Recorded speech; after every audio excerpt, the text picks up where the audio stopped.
forgot about that part. That's great. I hadn't never read Okay, it. it's 9:30. I pledge allegiance to the flag of the United States of America and to the republic for which it stands, one nation, under God, indivisible, with liberty and justice for all.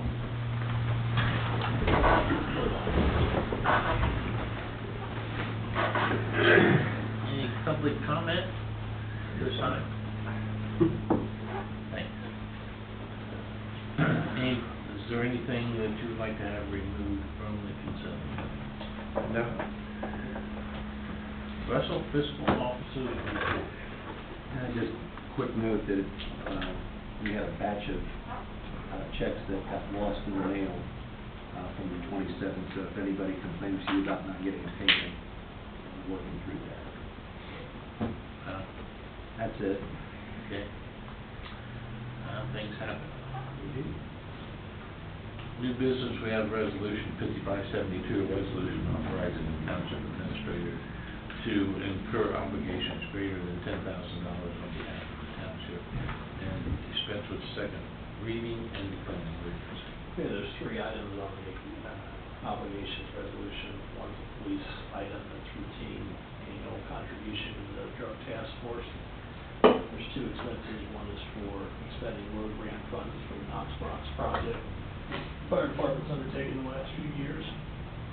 And the third item is to retrofit their existing stations with hardware and software for the security system that was installed at Station 24.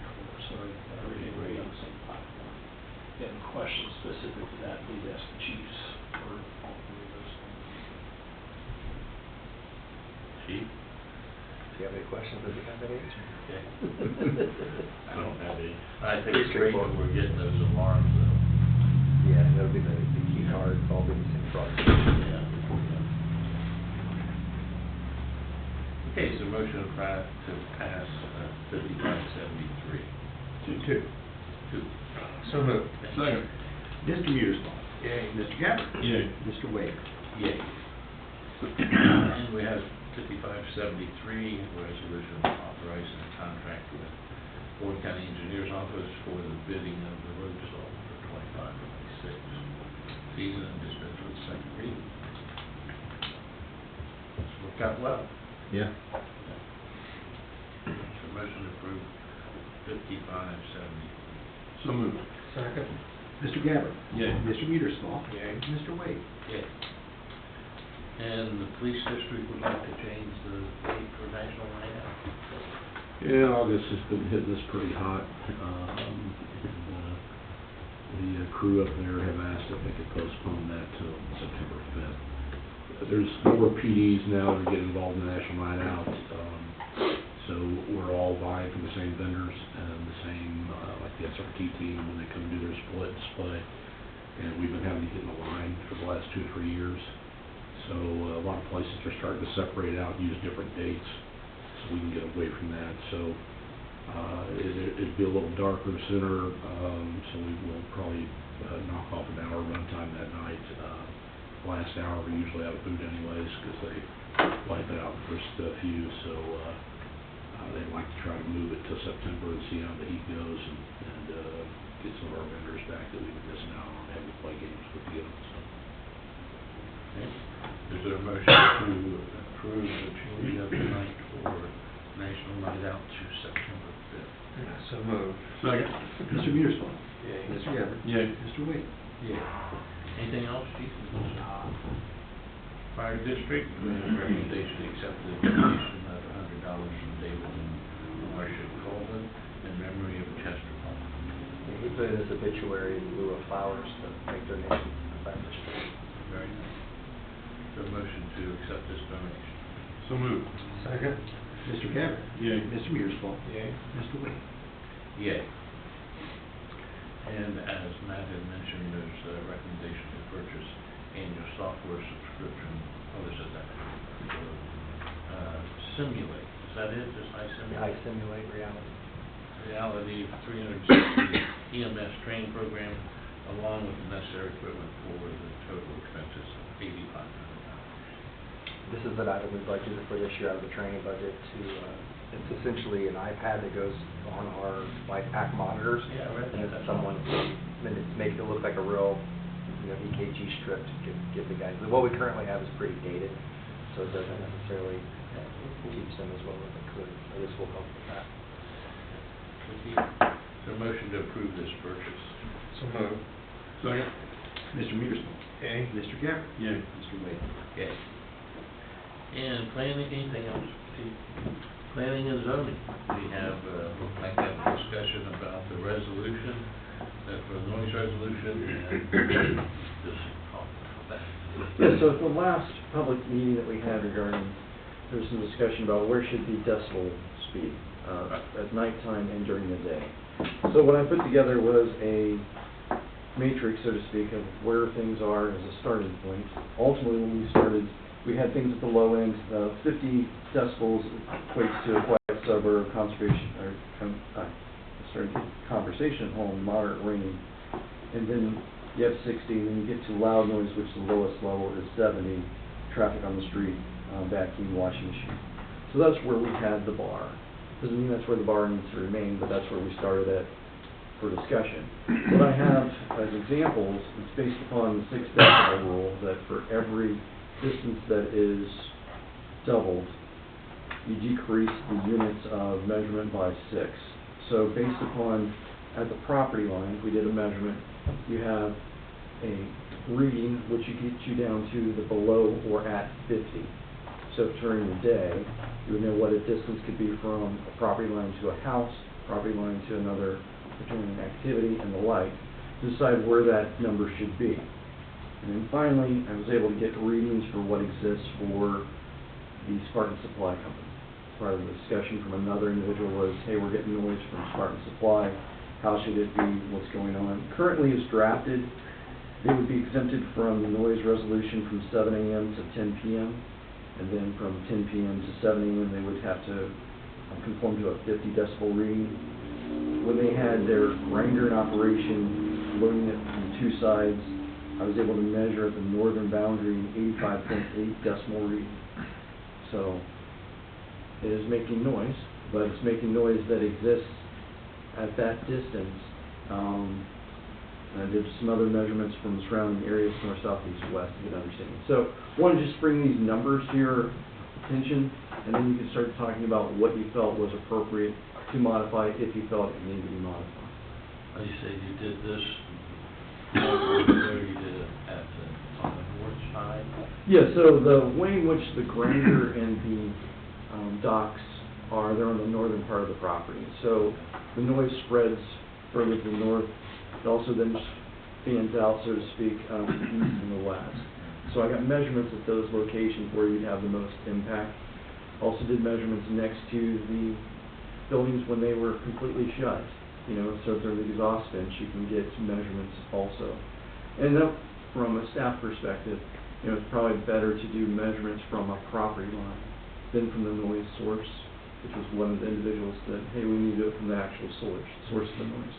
So to get to that location, someone would have to actually trespass on the property, do the measurements and the like. This is from a boundary line, so a neighbor can say, where's my property line? This is where we take the measurement from. So again, talking about do-it-yourselfers who gain decibel readings, since it's inexpensive equipment, if they want to do a measurement, they can do that and then call the police and, hey, they exceeded at this point, have the police verify those measurements. So on the north side, it was 85. Correct. How about on the west side? Here's the western side, so... And this, again, is at the property line?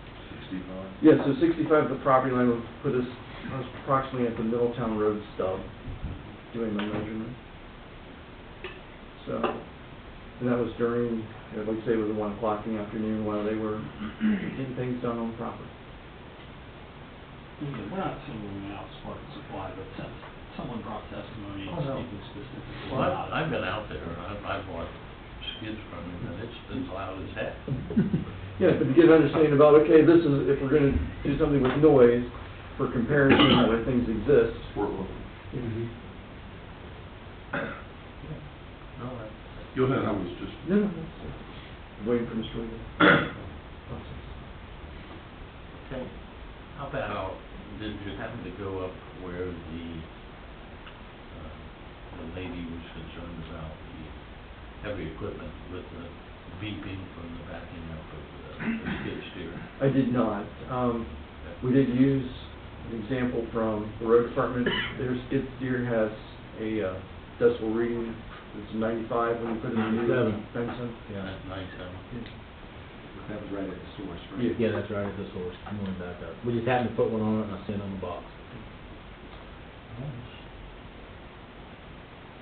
It's, So let's not run that before 7 a.m. it does carry, and they do their job. That's what they're designed to do. It's definitely a safety issue, and we will aggravate the hell out of it.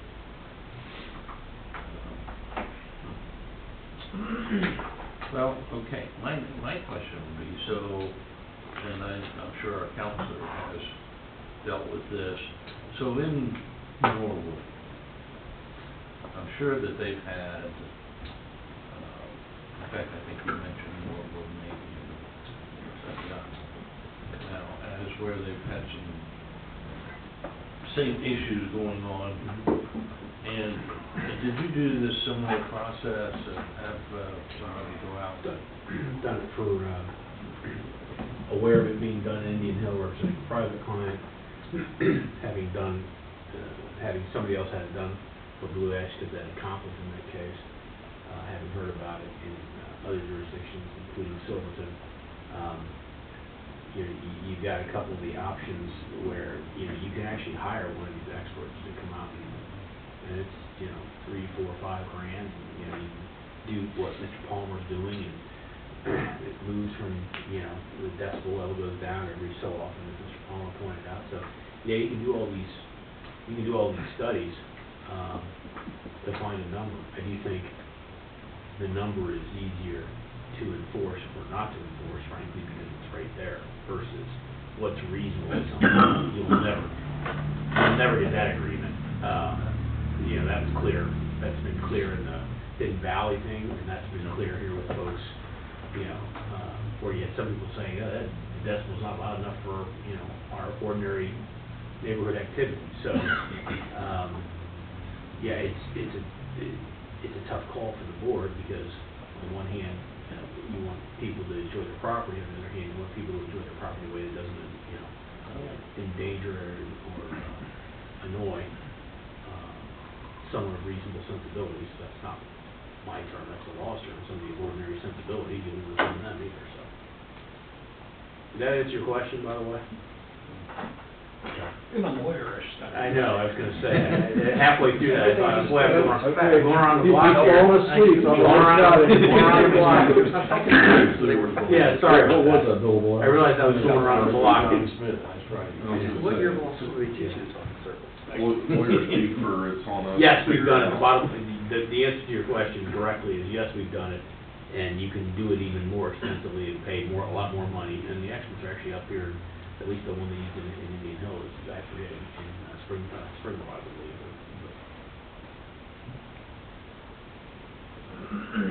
Okay. So, I guess what this board needs to do is come up with what they think is reasonable as a number. Number, time, activity, exceptions. I mean, those I think which, to Mr. Clark's and Mr. Palmer's and Chief Charles' credit, they kind of wrote that in, to give you a dartboard to throw at, if you will. But those are the four things that I typically see where the road is the road on all those provisions. Do you have an hours restriction? Do you have a decibels, or is it ordinary sensibilities? Do you have an activity restriction? In other words, this certain activity is exempted, and where do you measure it from? Is it from the property line? Typically, because you can't get on somebody else's property unless And that causes a whole new. right. It's a trespass. Yeah, unless they consent to it. Or did they? Well, police chief would need, like any other constitutional issue, would need a license on the property, or some of their exceptions, which you're gonna do it from something other than at the property line. You know, perfectly logical arguments to be made on both sides for something like a garbage truck. Right. Yeah, wow, they're operating at 4 o'clock in the Right. morning. It's disruptive if you're a legislator. But you require them to stay outside of those overnight hours, well, then you push them out 7 AM right at rush hour. There's risks with that too. In fact, that was, if I recall, so we heard last time that people didn't want, or at least one individual didn't want that, because that's when they were picking up school bus, children. Right. And there's arguments on both sides. Right, yeah, exactly. I heard the other direction Yeah, right. from a half dozen people. Sure. And I thought that was interesting, as I stated, that I've been sitting up here for 14 years and I haven't heard that. And now this noise ordinance becomes an issue, and all of a sudden people are complaining about the trash trucks. I'm like, okay, I'm too far off the road to hear my trash truck, so. Here's the Amazon guy, he's very clear to hear. Well, he stops every day though, right? Yes, and And- sometimes he just stops to check and make sure we're okay. Anyway, too, there has to be some enforcement, judgment here, because let's say you have your 10 or 11 inches of snow on Sunday night, Monday morning, like we had a month or so ago, and now you can't run a snowblower because it's 95 decibels at 8:30 in the morning. Now, I know we're not saying, my point is, you have to think about all those exceptions, which was one area. Wasn't there already an exception for that? Yes. My point being, it's only that exceptions are something you need to be thinking about, because you don't want to That was pretty comprehensive. Yeah, they did a nice job putting it together. Gentlemen, come on up. Yeah. Give us your name if you would. Yeah, I'm Steve Henrich. I'm one of the HOA board members for Country Brook. And I read the proposal for the noise ordinance. And the question that comes to mind is more in the residential area. I can understand the relationship of businesses and somebody living next to them and how you might want to handle that. When I read that, it sounded like, well, gee, if my next door neighbor's going to have a party and they go berserk, okay, and as I understand it, correct me if I'm wrong, the individual would, I guess, call the police department, say, this is getting crazy. They come out there and the party kind of subsides. It's not a continuous thing, in other words. Right. How is that handled on a residential basis? Because that's going to be pretty tricky. Absolutely. And I'm afraid we're going to get nuisance calls to this gentleman here that may or may not be resolvable, other than knocking on the door and saying, can you please keep it down? Well, we get those now. I mean, that already happens. Yeah. It's just a matter of putting it on paper and understanding. That's why we are taking our time Mm-hmm. and are very concerned about how this reads and how it's applied. Right. Because of that very thing. We have such a broad spectrum of considerations here. Yeah. From farmers to Yeah. a high-end residential neighborhood to businesses Yeah. to a lot of different. So that was my only concern when I read that, is that's going to be very difficult, because you may get somebody with a burr up their back end, and you're going to keep people busy for no reason. So it's something to consider. I don't know how you would handle that. I saw the 70, 80 decibel reading in that. We don't know either. Yeah. So I would You know, just- whatever we do, we know that it's not gonna make everybody happy. No. But we have to start somewhere with something that's put together as best we can and legal, and try it, and if we deal with that, I expect we can probably look at it again. So I appreciate, and tweak it. Yeah, tweak it. Yeah. So I appreciate the board's comments there, because it does raise an additional two issues. One is enforcement. I mean, typically, as Mr. Gabbard points out, chief's already dealing with these kinds of issues and hope to knock on the door and say, hey, knock it off, we'll handle it.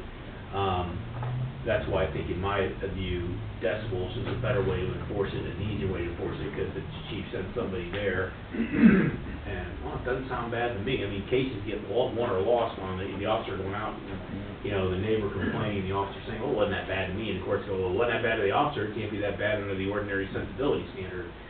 That's why I think decibels is a better way to measure it, because it also can be, stand right here, and they go to somebody, it's right here, what do you want from me? It's either too loud or it's not loud enough in terms of violating the ordinance.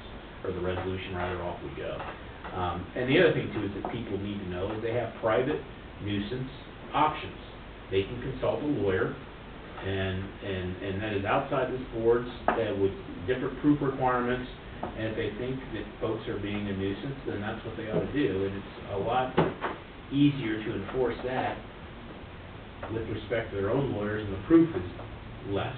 Because any noise resolution, like any other criminal violation, is beyond reasonable doubt. And you know, preponderance is the general civil standard. So different levels of proof, different proof requirements. Folks need to explore their own private attorney nuisance options as well. It's not just for us to kind of go into the meat cleaver when it really needs a thumbtack. I think the wording in there for the hours, especially in the evening, I think are easy to enforce. I mean, it's time, it's not a decibel reading, and that helps us, because then we can encourage people to, if you're gonna have a big New Year's Eve party or some other kind of party, there is a time limit for that essentially, and that's what we're trying to resolve. But I just brought that to your attention, just something to consider when you're going through that. Appreciate your comments, Yep. thank you. Yep. Thanks for coming. Have any comments?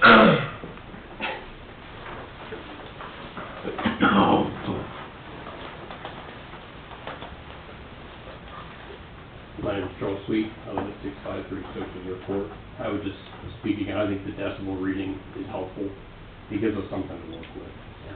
It's a level you can just say this, where it needs to be set. And again, I'm kind of speaking at it from both sides. I'm both a citizen and an officer of this township, so I see it from both sides. I don't want to have something that burdens us as a law enforcement agency, but I also, as a citizen, want something that's going to help us resolve this. I mean, I have spoken to some of the new guys coming in, Endurance Farms. I had some good conversations with them, and they said they don't want this to continue either. And I told them, I said, that's our hope. We don't want to have to call constantly. We want to enjoy our property. We want to enjoy the township as it is. It's a wonderful place. We moved here because it is rural, and we enjoy it. And so that's our hope going forward. And I think this decibel reading and the noise ordinance would just give us something to work with. It's a benchmark. And I like the idea too of tweaking it. If it doesn't work and we need to work with it, let's work with it. We do that all the time. I think there's nothing wrong with it. Have to do that. Yeah. So that would be my comment. It's just for our neighborhood, for the residences around in Valley, and just for, in general, I think, for the township, I think it would be helpful as we move forward. Thank you. Thank you. What do you think, guys? Are we ready to put this in language that we want to vote on to say, okay, this is where we're going to start? Or do we have some, need to think about it a little bit more?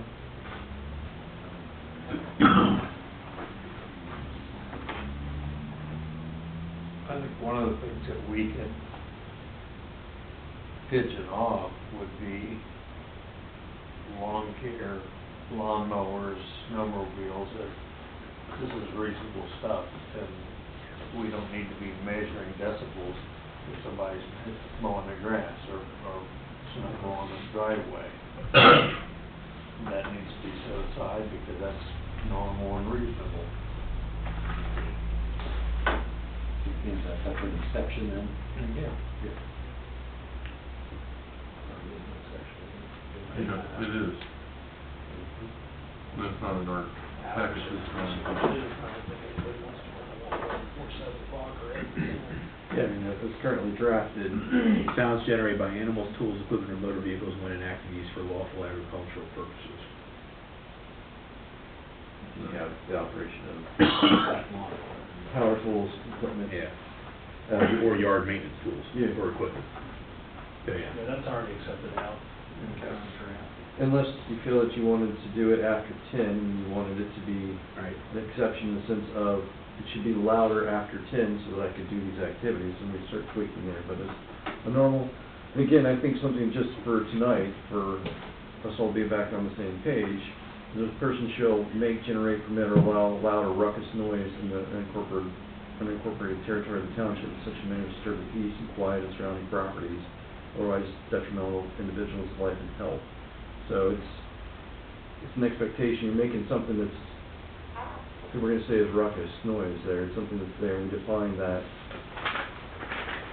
within the boundary also as sound that's unreasonably loud and disturbing in such character, intensity, and duration to be offensive or disturbing to a person of ordinary sensibilities. So, just trying to get the people who are just mad at their neighbors to not be the only complainers. You know, those can be balanced out with, okay, is this reasonable, is this something that's going on? Instead of every person saying, well, I don't like you, I'm gonna call the police because you make too much noise. Well, it's this reasonable noise, that's where the police are gonna come in for their interpretation. We hope that we've given them the foundation, that they have a leniency in the sense of their interpretation of where things apply. Okay, yes, this is something out of the ordinary, let's get a decibel reading, let's see what things are.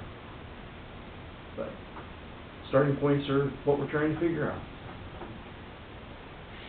I think the real thrust of what you need to consider here is what you consider to be a reasonable decibel volume based on design. Well, that's what I was just looking at. 50 from 7 a.m. to 10, or 70 from 7 a.m. to 10, and 50 from 10 to 7, with what's currently drafted. And we just developed some options here with some examples. So I think that's really... And the feedback that we got was that 70 was too low. What is ambient decibel? Almost 50, There you go. Okay, so I thought. between 48 and 50 depending, yeah. And the National Institute of Occupational Safety and Health was saying 85.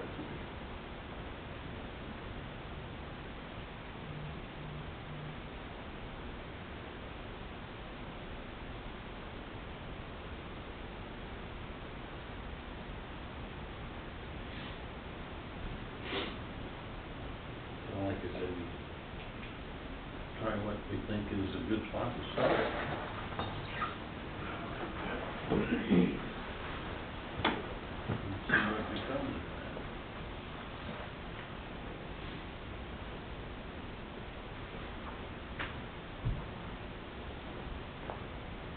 Is 80 gonna be the right number?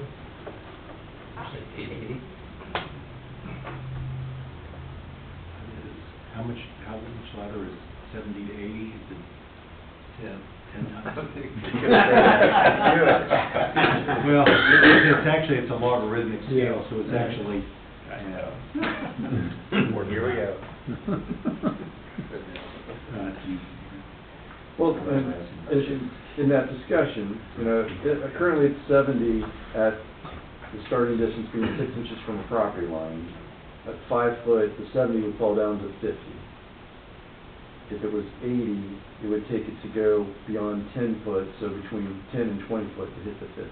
So it's a function of distance from that noise source. So it's a comfort level in mind about where do you want it to be the starting point when I go to the property line. So I know that once I get to a normal setback, 10 foot being a normal side yard setback, start thinking about a business being next to, or people being next to each other. You know, if I have residential single family R1, set its minimum setbacks, I've got 20 foot between homes. You think about, okay, if I've got the noise generated at the home or at the pool area, 20 foot off the property line, you know, what's that impact going to be?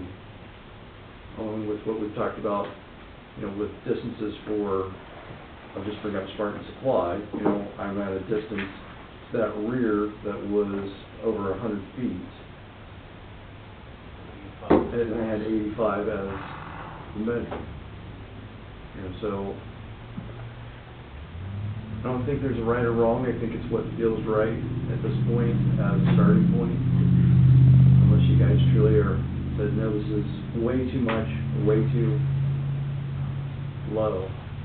It's a starting point, and as we talked about, it is fluid in the sense of you can go back and make changes, but they need to have rationale. And I think, you know, we selected based upon these were the low ends of both loud and quiet.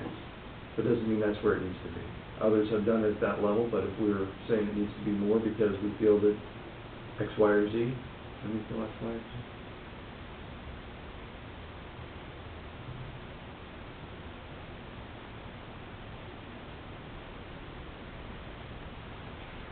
I think Jason, think 80's okay?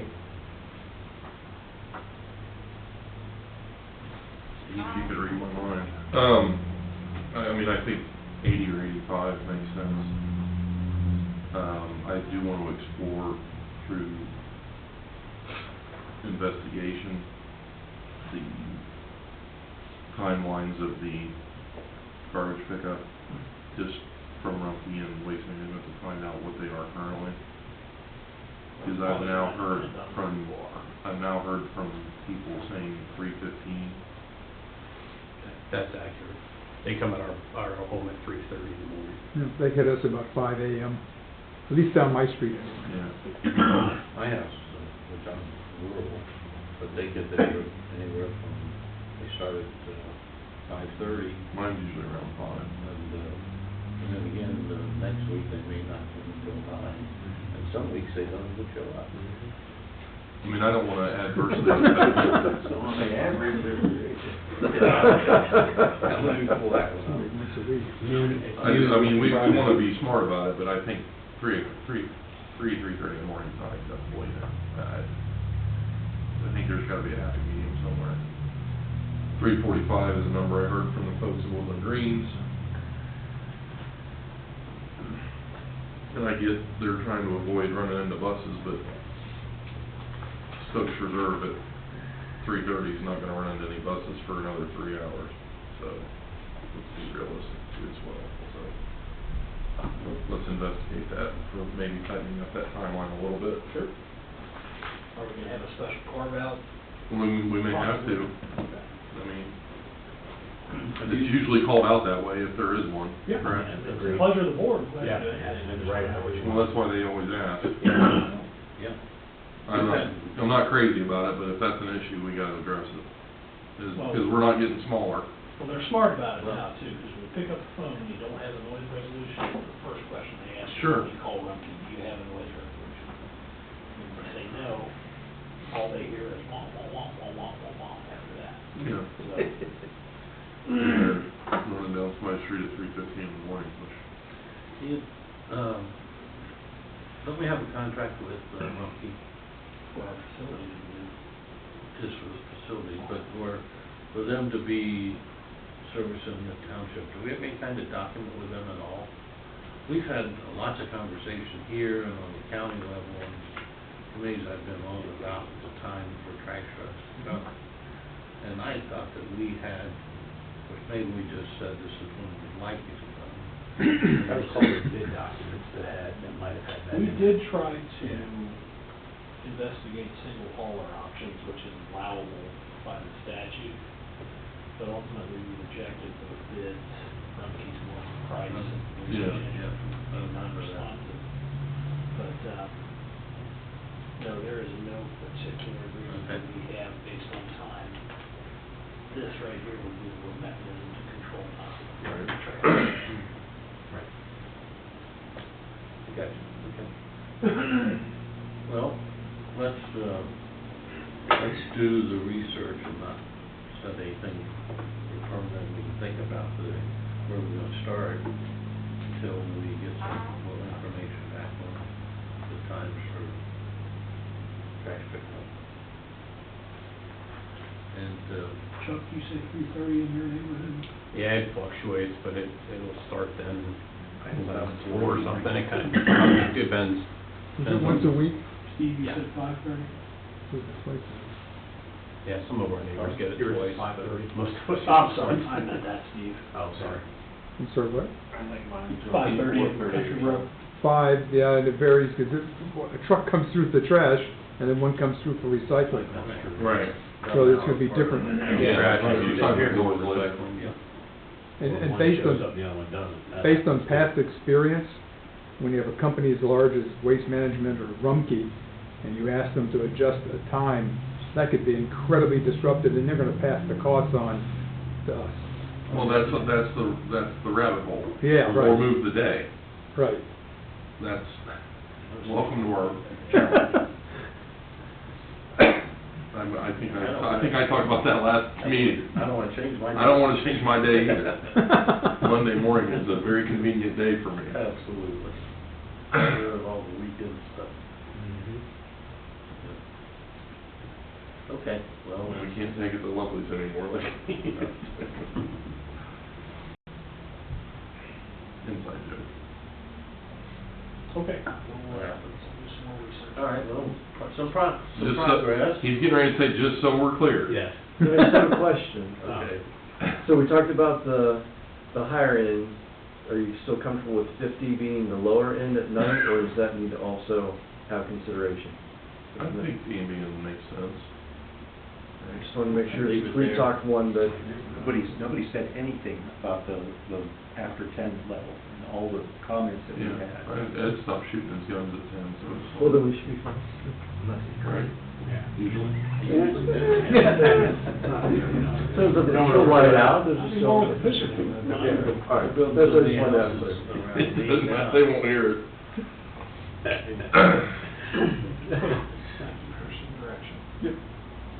Okay, bring information back the next time? Thank you, Okay. gentlemen. Thank you.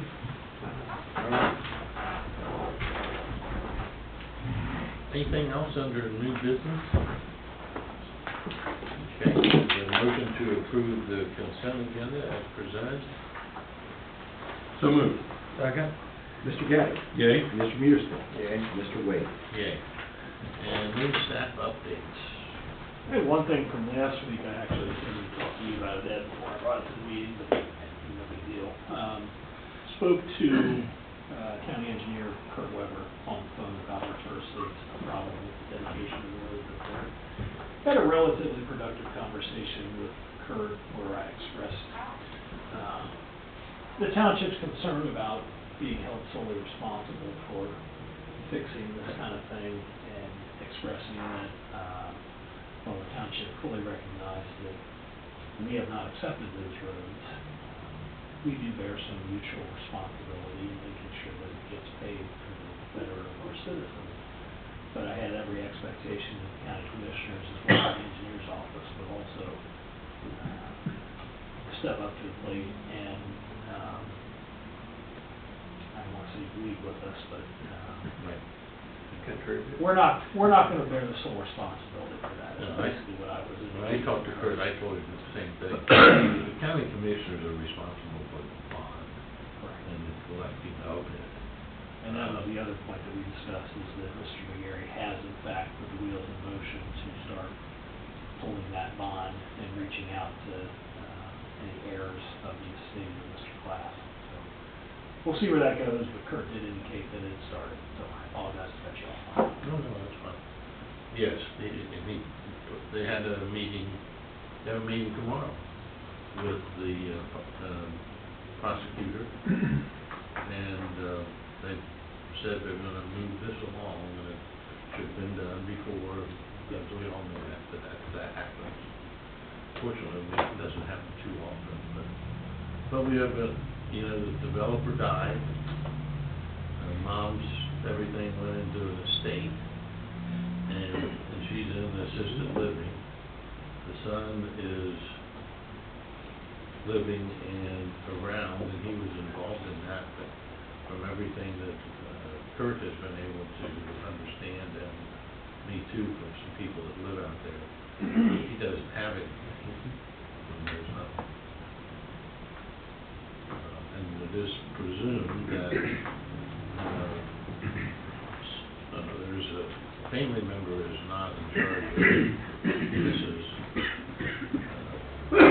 money, somebody else's. It sounds to me like that was a plan. Don't know that, but very well could be, or if she even had much left, I don't know. They certainly, they were able to get the bond in time, and I delivered 3 construction bonds today. We do them all the time. And we've had some issues here recently with defaults. It's, I haven't, in 50 years, I've only seen one other one, and I've had 3 this year. So times are changing. And it just shows you too that you have to pay attention. And so, if things look like they're going bad, they probably are. Kurt didn't get into any specifics, but he did indicate at least a willingness to discuss and try to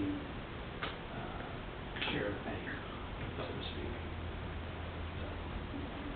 Well, like I say, definitely the commissioners have some, they have some responsibility and I think more than us. I would think so. The bond is written to them. And I said, you know, if you want us to come down to a commissioners meeting, we'll have to come down and beg a little bit. No problem with that. Give me the money. Here's a beg. Yeah. Anyway, so, more to come. I'm anxious to see what Bruce has to say tomorrow. And, Kurt probably told you that they're putting together their thoughts to go to the commissioners very soon.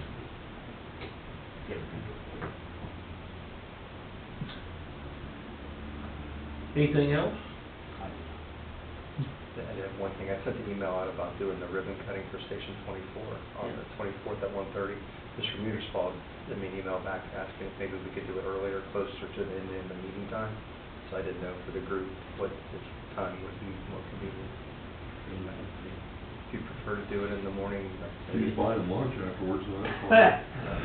like 11. That's perfect. You can buy lunch right after that. El Toro, Piggies, there we go. Double days. All 11 work? That's fine. Yeah, that's good. So be it. Things are moving along. Yeah, That's it's great. really, yeah, it's like every day, it's a lot getting done. Yeah. Did you send an invitation for that? Not yet, I was waiting to lock in. I put it on. Anything else? Anybody have anything?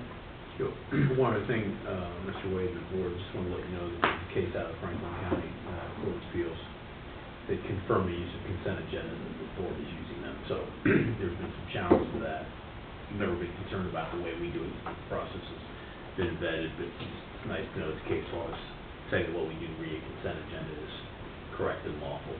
So I just wanted to let the board know that.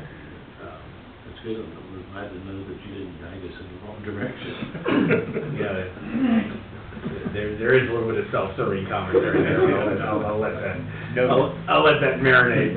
But I will send the case to, in all seriousness, I do try to keep up on this, and we'll send the case to Mr. Clark, because about a year ago, a school board, if I recall correctly, it was not a board of township trustees or city council got in trouble, and maybe it is a school board, but it wasn't a city or a township, got in trouble because on their consent agendas, they'd have the entire resolutions.